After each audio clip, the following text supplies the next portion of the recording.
चित्रगुप्त पूजा, जिसे धन्यधन्यक्यम द्वितीया या कल्मद्वात पूजा भी कहा जाता है, मुख्य रूप से दीपावली के बाद गोवर्धन पूजा के अगले दिन भैया दूज के अवसर पर मनाई जाती है।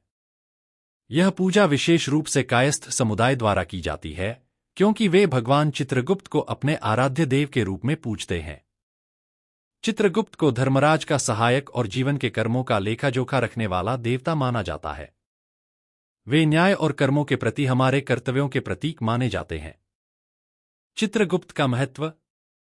पौराणिक कथाओं के अनुसार भगवान ब्रह्मा ने सृष्टि की रचना के बाद सभी जीवों के पाप पुण्य का हिसाब रखने के लिए चित्रगुप्त का सृजन किया। चित्रगुप्त धर्मराज के सहयोगी होते हैं और मृत्यु के बाद सभी प्राणियों के कर्मों का लेखा जोखा रखते हैं, ताकि उनके कर्मों के आधार पर उन्हें न्याय मिल सके। इसलिए चित्रगुप्त पूजा कर्म और धर्म के महत्व को दर्शाती है और भक्तों को यह प्रेरणा देती है कि वे अपने जीवन में अच्छे कर्म करें।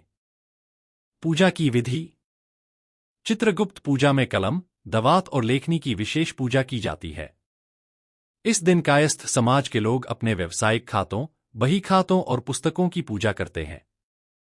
मान्यता है कि इस पूजा के माध्यम से भगवान चित्रगुप्त से प्रार्थना की जाती है कि वे लेखन कार्य में सफलता और जीवन में समृद्धि प्रदान करें। एक कलश स्थापना। पूजा स्थल को साफ करके वहां कलश स्थापित किया जाता है।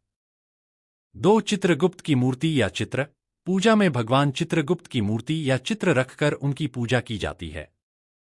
3 कल्मद्वात पूजा। नई कल्मद्वात लेकर उन पर हल्दी, कुमकुम और फूल चढ़ाकर उनकी पूजा की जाती है। 4 लेखनी पूजा।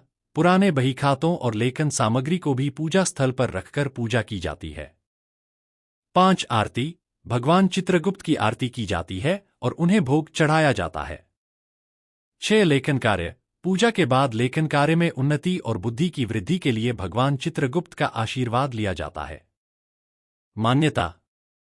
चित्रगुप्त पूजा करने से व्यक्ति के जीवन में ज्ञान, बुद्धि और लेखन कार्यों में प्रगति होती है। इस दिन विशेष रूप से ईमानदारी, सच्चाई और न्याय की भावना को अपनाने का संकल्प लिया जाता है।